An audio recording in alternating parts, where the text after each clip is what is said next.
వీరికి ఈ సంవత్సరం ఆదాయం 8, వ్యయం 11, రాజపూజ్యం 3, అవమానం 3. ముఖ్యంగా పునర్వసు నక్షత్రం వాళ్ళు ఆరోగ్య పరీక్షని చేసుకోవలసిన అవసరం ఉంది.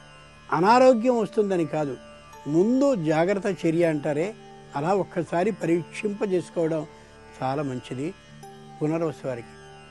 పుష్యమి నక్షత్రం వారు ఖచ్చితంగా వాహనాల విషయంలో జాగ్రత్తగా ఉండాలి అని పంచాంగం ఈ సంవత్సరం సూచిస్తోంది.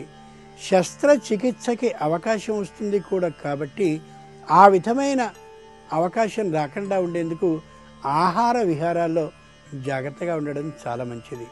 పుష్యమి నక్షత్రం వాళ్ళకి ఈ సంవత్సరం ఏదో కొనుగోలు చేసేటటువంటి అవకాశం, స్థలమో భూమో ఇల్లో మరొకటో ఉండే అవకాశం ఉంది కాబట్టి ఆనందదాయకంగా ఉండొచ్చు. ఆశ్లేష నక్షత్రం వాళ్ళకి ఇంతకు ముందు ఉండేటటువంటి అనారోగ్యం అంతా తొలగిపోయి చాలా ఆనందంగా, అప్పుడే విరిచినటువంటి పుష్పంలా చాలా సంతోషంగా ఆనందంగా ఉంటారని పంచాంగం ఈ సంవత్సరం వారికి అభయాన్ని తెలియచేస్తోంది. కర్కాటకంలో ఆశ్లేష నక్షత్రం వారికి లలిత సహస్రనామాల్లో స్పష్టంగా ప్రారంభం నుంచి చివరి వరకు, అలా అంటే శ్రీమాత దగ్గర నుండి లలితాంబిక వరకు రోజు ఒక్క పర్యాయమైనా కనీసం చదవడం ఈ మొత్తం కర్కాటక రాశి వారికి చాలా ఆనందదాయకం, శ్రేయోదాయకం అవుతుంది.